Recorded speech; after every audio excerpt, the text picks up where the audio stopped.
India Nepal రాజకీయాల్లో ఆడుతున్న game గురించి అందరూ తెలుసుకోవాలి. బుల్లెట్ లేదా మిజైల్ ఫైర్ చేయకుండా బాలెన్స్ షాకు చెక్ పెడుతున్నారు. ఈ ఫొటోస్ అండ్ వీడియోస్ చూడండి. నిన్న నేపాల్ యొక్క డిప్యూటీ ప్రైమ్ మినిస్టర్ రబీ లమిచానెను ప్రత్యేకంగా భారత్ ఆహ్వానించింది. రెడ్ కార్పెట్ వెల్కమ్ ఇచ్చారు. రేపు రబీ పిఎం మోడీ గారిని, జయశంకర్ గారిని, అమిత్ షాని అండ్ ఈవెన్ అజిత్ దోవల్ గారిని కూడా కలవనున్నాడు. ఆర్థిక దౌత్యపరమైన వ్యూహాత్మకమైన సమావేశాలు జరగనున్నాయి. రామ మందిరాన్ని దర్శించుకొని జూన్ 5 తిరిగి నేపాల్ కు వెళ్లనున్నాడు. యాక్చువల్లీ ఇలాంటి సమావేశాలు ఎవరు చేయాలి? భారత ప్రధానిని ఎవరు కలవాలి? రెడ్ కార్పెట్ వెల్కమ్స్ ఎవరికి ఇవ్వాలి? నేపాల్ ప్రధాని బాలెన్స్ షాకు ఈ గౌరవం దక్కాలి. But Bharat balance Shanu bypass చేసి రబీతో ఎంగేజ్ అవ్వడానికి కారణం ఏంటి అంటే, ఈ రబీ ఎవరు అంటే నేపాల్ యొక్క రాష్ట్రీయ స్వతంత్రతా పార్టీకు ఫౌండర్ ఇతను. మొన్న నేపాల్లో జరిగిన సెంటర్ ఎలక్షన్స్ లో రబీ యొక్క ఆర్ఎస్పీ పార్టీలో బాలెన్స్ షా జాయిన్ అయ్యాడు. బాలెన్స్ షా గవర్నమెంట్ లో ఫేస్ మాత్రమే. రిమోట్ కంట్రోల్ మొత్తం రబీ దగ్గర ఉంది. కాఠ్మాండు మేయర్ ఎన్నికల్లో ఇండిపెండెంట్ పార్టీ పెట్టుకుని బాలెన్స్ షా గెలిచాడు. రబీ డిప్యూటీ ప్రైమ్ మినిస్టర్ అయ్యాడు. ఆర్ఎస్పీ పార్టీకు మెయిన్ చైర్మన్ అయ్యాడు. ఫౌండర్ కూడా రబీనే. భారత ప్రభుత్వం రబీను ఆహ్వానించడానికి కారణం బాలెన్స్ షాపై నేపాల్లో వ్యతిరేకత పెరిగిపోయింది. పాములు పట్టేవాడు పాము కాటికే చనిపోయినట్లు జెన్జీ అండ్ స్టూడెంట్ ప్రొటెస్ట్ కు నాయకత్వం వహించి కేపీ ఓలీ ప్రభుత్వాన్ని కూల్చేసి జెన్జీ లీడర్ అని చెప్పి చెప్పుకు తిరిగే బాలెన్స్ షాపై ఇప్పుడు Nepal students, Nepal Gen Z organisations, Nepal యొక్క అపోజిషన్ పార్టీ నాయకులు రిజైన్ చేయమని డిమాండ్ చేస్తున్నారు. వీళ్లకు బాలెన్స్ షా ప్రధానిగా అవసరం లేదంట. బాలెన్స్ షా యొక్క హనీమూన్ పీరియడ్ అయిపోయింది. బాలెన్స్ షా సొంత పార్టీ ఆర్ఎస్పీ పార్టీలోని కొంతమంది ఎంపీలు, లా మేకర్స్ బాలెన్స్ షా పట్ల కోపంగా ఉన్నారు. యాక్చువల్లీ బాలెన్స్ షా తన సొంత పార్టీ చైర్మన్ లేదా ఎంపీలు, లా మేకర్స్ చెప్పింది వినడం లేదంట. ఇతనికంటూ సపరేట్ గా లా మేకర్స్ ఉన్నారంట. ఇతనికంటూ సపరేట్ గా టీం ఉందంట. సోషల్ మీడియాలో ఎలాగైతే సెల్ఫ్ సెంటర్డ్ పిఆర్ క్యాంపెయిన్ జరుగుతూ ఉంటుందో సేమ్ అదే విధంగా ఇతను ప్రభుత్వ నిర్ణయాలను ఫేస్బుక్ లో పెడుతున్నాడంట. ప్రభుత్వం జారీ చేసే స్టేట్మెంట్స్ ను ఇన్స్టాగ్రామ్, ఫేస్బుక్ లో రిలీజ్ చేస్తున్నాడంట. సెల్ఫ్ సెంటర్డ్ గా పార్టీ కోసం చూడకుండా ఇతని యొక్క ఇమేజ్ గురించి ఆలోచిస్తున్నాడంట. అసలేం జరిగింది అంటే, last Sunday balance Shah parliament లో, ఈ మ్యాప్ లో చూడండి, లింపియాదురా, లిపులెక్ అండ్ కాలాపాని ఈ 3 ఏరియాస్ ను ఇండియా ఆక్రమించింది. At the same time Nepal కూడా ఇండియా యొక్క భూభాగాలను ఆక్రమించింది అని చెప్పి, బార్డర్ పిల్లర్స్ లేని చోట్ల బఫర్ జోన్స్ లో నేపాల్ ఇండియన్ టెరిటరీను ఎంక్రోచ్ చేసింది అని చెప్పాడు. ఈ బార్డర్ డిస్ప్యూట్ను రిజాల్వ్ చేయడానికి యూకే అండ్ చైనా వంటి దేశాలు మధ్యత్వం చేయాలి అని చెప్పి మిడిమిడి జ్ఞానంతో ఇమ్మెచ్యూర్గా స్టేట్మెంట్ ఇచ్చాడు. ర్యాపింగ్ మ్యూజిక్ చేసేవాడిని పీఎంగా కూర్చోబెడితే ఇలాగే ఉంటుంది. ఈ స్టేట్మెంట్ తర్వాత Nepali Congress national assembly whip పదం బహదూర్ పరియార్ రంగంలో దిగి బాలెన్స్ షా క్షమాపణలు చెప్పాలి అని డిమాండ్ పెట్టాడు. నేపాల్ ఇండియా భూమిని ఆక్రమించలేదు, తప్పు మాటలు మాట్లాడొద్దు అన్నాడు. ఇండియానే నేపాల్ యొక్క 370 స్క్వేర్ కిలోమీటర్ల భూమిని ఆక్రమించింది. డైరెక్షన్ లెస్ గా డిప్లొమసీ, పాలిటిక్స్ గురించి అవగాహన లేకుండా మాట్లాడడం కరెక్ట్ కాదు. నేపాల్ ప్రధానే అఫీషియల్ గా స్వతహాగా ఇండియన్ ల్యాండ్ ను ఆక్రమించాము అని ప్రకటిస్తే ఇండియాపై ఇంకా సింపతి పెరుగుతుంది.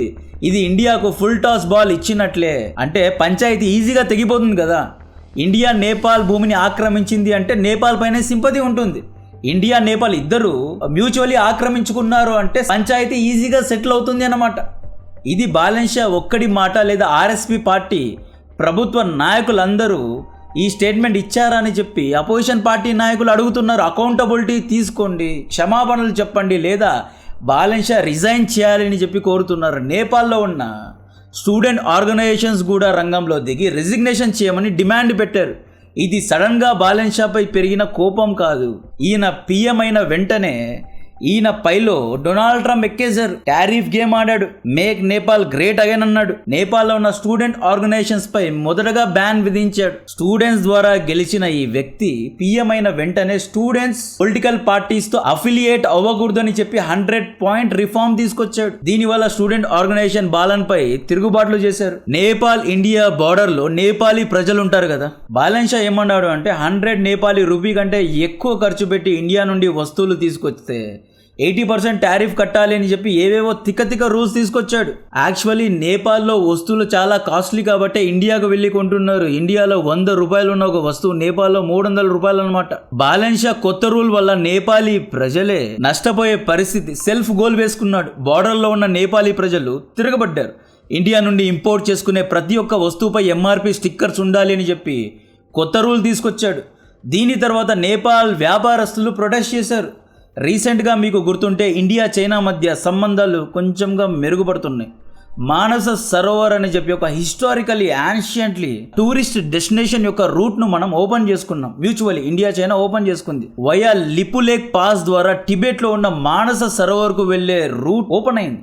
మానస సరోవర్ అనేది మల్టిపుల్ రిలీజియన్స్ కు పవిత్రమైనది. ఈ లేక్ ను బ్రహ్మ సృష్టించారు. ఇక్కడ స్నానం చేస్తే పాపాలు తొలగిపోతాయని హిందువులు నమ్ముతారు. ఇక్కడే బుద్ధుడి తల్లి గారు మాయ పుట్టారు అని చెప్పి బౌద్ధ మతాన్ని పాటించే వాళ్ళు నమ్ముతారు.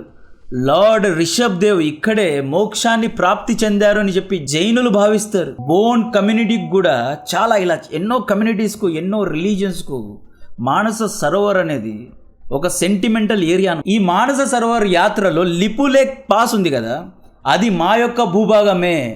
నేపాల్ను అడగకుండా ఇండియా చైనా అలా ఎలా రూట్ను ఓపెన్ చేశారు అని చెప్పి బ్యాలెన్స్ షా లెటర్స్ మీద లెటర్స్ రాసి సీక్రెట్గా డిప్లొమాటిక్గా భారత్పై ఒత్తిడి పెట్టడం స్టార్ట్ చేశాడు. ఇతని బాధ ఏందో చూద్దామని చెప్పి ఫారెన్ సెక్రటరీ విక్రమ్ మిశ్రీ గారు నేపాల్కు వెళ్ళి బాలెన్తో అపాయింట్మెంట్ తీసుకుంటే బ్యాలెన్స్ షా విక్రమ్ మిశ్రీ గారిని కలవనే లేదు.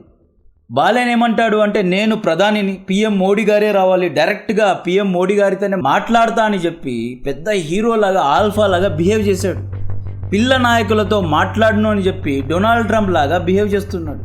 అంటే బ్యాలెన్స్ షా నేపాల్ను మినీ అమెరికా అనుకున్నాడు. తనను తాను డొనాల్డ్ ట్రంప్ లేదా వ్లాదిమిర్ పుతిన్ అనుకున్నాడు. అర్థం కావడం లేదు. నేపాల్ నుండి ప్రతిరోజు ఎంతో మంది ఇల్లీగల్ బెంగళూరు, హైదరాబాద్, యూపీ, ఉత్తరాఖండ్ ఇలా అన్ని చోట్ల ఉద్యోగ వ్యాపారాలు చేస్తున్నారు. నన్ను వదిలితే నేనే ఒక 1000 మంది నేపాలీస్ను హైదరాబాద్, బెంగళూరులో పట్టిస్తా. నాలాగా ఒక 100 మందిని వదిలితే 1,00,000 ఒక 10 లక్షల వరకు ఇల్లీగల్స్ నేపాలీస్ ఇండియాలో బ్రతుకు తెరువు కోసం వచ్చి నానీల్లాగా, హాస్పిటల్లో నర్సుల్లాగా ఇంటి పనులు చేసుకుంటూ అండ్ హోటల్స్లో, రెస్టారెంట్స్లో పని చేసుకుంటూ, కిచెన్లో, హోమ్ అప్లయన్సెస్లో, కన్స్ట్రక్షన్లో ఇలా ఎన్నో ఉద్యోగ అవకాశాలు ఇండియా నేపాలీ ప్రజలకు ఇస్తోంది. అండ్ వీళ్ళు ఇండియాలో డబ్బులు సంపాదించి అక్కడ పంపుతున్నారు. ఇండియాకు వాళ్ళు రావడానికి పాస్పోర్ట్ అవసరం లేదు. ఇండియా నేపాల్ మధ్య ఫ్రెండ్షిప్ ట్రీటీ ఆల్రెడీ జరిగింది. మనం నేపాలీస్ను రోటీ బేటీకా రిష్తా అని చెప్పి మనం చెప్పుకుంటూ ఉంటాం. సీతాదేవి గారు నేపాల్లోనే పుట్టారు అని చెప్పి అక్కడి ఆడవారిని అక్క చెల్లెల్లాగా భావిస్తూ ఉంటాం. అటువంటి నేపాల్కు ప్రధానైన బ్యాలెన్స్ షా కింగ్ లాగా బిహేవ్ చేస్తుంది. ఈ ఓవర్ యాక్షన్ చూసి తట్టుకోలేక మనం కూడా చూసాం బ్యాలెన్స్ షా ఎక్కడ దొరుకుతాడా అని చూసాం. ఫైనలీ దొరికాడు. లాస్ట్ సండే బ్యాలెన్స్ షా నేపాలే ఇండియా యొక్క భూభాగాన్ని ఆక్రమించింది అని సెల్ఫ్ గోల్ వేసుకున్న తర్వాత ఇతనిపై తిరుగుబాట్లు పెరిగిపోయాయి. ఆర్ఎస్పీ పార్టీల్లో ఉన్న ఎంపీలతో సహా అపోజిషన్ పార్టీ నాయకులు, స్టూడెంట్ లీడర్స్, అక్కడి ప్రజలు కూడా బ్యాలెన్స్ షా రిజైన్ చేయమని డిమాండ్ చేస్తున్నారు. సో ఈ గ్యాప్లో మనం రబీను ఆహ్వానించాం. రేపు పిఎం మోడీ గారు డిప్యూటీ ప్రైమ్ మినిస్టర్ రబీతో సమావేశం అవనున్నారు. ఆ తర్వాత అమిత్ షా, జయశంకర్ గారు, ఈవెన్ అజిత్ దోవల్ గారు కూడా రబీతో సమావేశం అవనున్నారు. యాక్చువల్లీ ఈ గౌరవం బ్యాలెన్స్ షాకు దక్కాలి. రబీ లమిషాని ఆర్ఎస్పీ పార్టీకు ఫౌండర్. ఇతని పార్టీలో ఉన్న ఎంపీలు బ్యాలెన్స్ షాను పార్లమెంట్ స్ట్రక్చర్ నుండి అవుట్ చేయాలి అని ప్లాన్ చేస్తున్నారంట. ఎంపీలు ఎందుకు బ్యాలెన్స్ షాను వ్యతిరేకిస్తున్నారు అంటే, బ్యాలెన్స్ షా ఇన్నర్ సర్కిల్లో ఉన్న పర్సనల్ అడ్వైజర్ చెప్పిందే వింటున్నారంట. ఆర్ఎస్పీ పార్టీలో ఉన్న ఎంపీలు కానీ, లా మేకర్స్ కానీ ఏదైనా ఒక ప్రపోజల్ పెట్టినా, ఒక ఐడియా ఇచ్చినా కూడా బ్యాలెన్స్ షా వీళ్ళను దేకడం లేదంట. అంటే గౌరవమే ఇవ్వడం లేదంట. తనను తాను సుప్రీం లాగా భావిస్తున్నాడంట. సోషల్ మీడియాలోనే అన్ని ప్రకటనలు చేస్తున్నారంట. మిడిమిడి జ్ఞానంతో ఆర్థిక నిర్ణయాలు తీసుకోవడం, మిడిమిడి జ్ఞానంతో అల్ప జ్ఞానం అంటారు కదా, అల్ప జ్ఞానంతో జియో పాలిటిక్స్ చేయడం వంటివి చేస్తున్నాడు. యుఎస్ అంబాసిడర్ సర్గేవ్ గోర్ నేపాల్కు వస్తే గోర్ను ఈ వ్యక్తి కలవలేదు. అంబాసిడర్ గోర్ను ఈ వ్యక్తి కలవలేదు. ఏమంటాడు అంటే, నేను పిఎంను same level PM Modi Vladimir పుతిన్తోనే కలుస్తా అని చెప్పి ఏదేదో మాట్లాడుతున్నాడు. ఆర్ఎస్పీ పార్టీకు ఫౌండర్ రబీ కాబట్టి రబీ యొక్క తమ్ముడు నేపాల్ క్రికెట్ టీంలో కూడా ఉన్నాడు. లంషాని ఉన్నారు కదా, చాలా పాపులర్ అయ్యాడు, ఐపీఎల్లో కూడా ఆడాడు.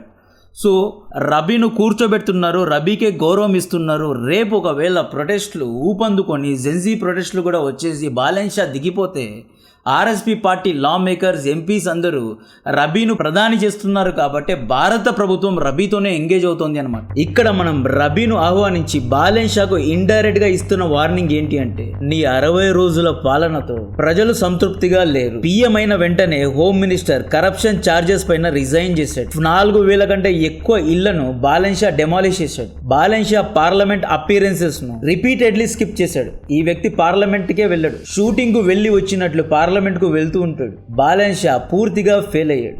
ఇంకొక 100 రోజుల తర్వాత బాలెన్ షాను పీఎంగా దించగలరు. భారత ప్రభుత్వం ఇస్తున్న సందేశం ఏంటి అంటే, నువ్వు నీ వైఖరిని మార్చుకో, ఇండియాతో ఎంగేజ్ అవ్వు, లేదు అంటే మేము నేపాల్ యొక్క అపోజిషన్ పార్టీస్కు లేదా స్టూడెంట్ ఆర్గనైజేషన్కు ఫండింగ్ ఇవ్వగలం.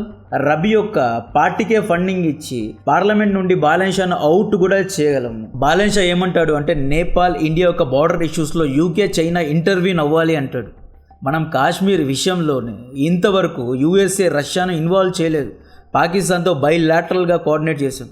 కాశ్మీర్ ఇష్యూలోనే మనం థర్డ్ పార్టీ ఇంటర్ఫిరెన్స్ కోరుకోలేదు. అటువంటిది నేపాల్ ఇష్యూలో మనం ఎలా యూకే, చైనా మధ్యత్వాన్ని కోరుతాం? Indian MEA spokesperson Randhir Jaiswal garu రంగంలో దిగి థర్డ్ పార్టీ మీడియేషన్ ఎప్పటికీ ఉండదు అని చెప్పి ఆయన పిలుపునిచ్చాడు. బైలాటరల్గానే నేపాల్తో డిస్కస్ చేసుకుని బార్డర్ ఇష్యూస్ను రిజాల్వ్ చేసుకుంటాము అని చెప్పి మనం కూడా చాలా స్ట్రాంగ్గా రెస్పాండ్ అయ్యాం. లిపులేక్ పాస్ ఇచ్చేది లేదు. లిపులేక్ అనేది చైనాతో బార్డర్ షేర్ చేసుకుంటుంది కాబట్టి లిపులేక్ ఇష్యూ మీద చైనా ఇంటర్ఫియర్ అవ్వాలి అని చెప్పి ఏదేదో మాట్లాడుతున్నాడు బాలెన్ షా. ఇండియన్ ఇంట్రెస్ట్ కు వ్యతిరేకంగా మాట్లాడుతున్నాడు కాబట్టి బాలెన్ షా లాగా మోస్ట్ పవర్ఫుల్ అయిన RSP party founder and chairman అయిన రబీ లంచానీను ఆహ్వానించి ఇతనితో డైరెక్ట్ గా ఎంగేజ్ అయ్యి బాలెన్ షాను బైపాస్ చేస్తున్నారు. మేబీ బాలెన్ షాను గద్దె నుండి దింపి రబీను ప్రధాని చేసినా చేయగలరు. బాలెన్ షా చైనాతో ఎంగేజ్ అవుతున్నాడు. చైనా ద్వారా ఫండింగ్ పొందుతున్నట్లు అనుమానాలు వస్తున్నాయి. ఇతను డే 1 నుండి యాంటీ ఇండియాగానే బిహేవ్ చేస్తున్నాడు. సో దీని గురించిన మరిన్ని డీటెయిల్స్ ఇస్తూనే ఉంటా. కాంటెంట్ నచ్చితే వీడియోను లైక్ చేయండి, ఛానల్ను సబ్స్క్రైబ్ చేసి అందరికీ షేర్ చేయండి. జై హింద్.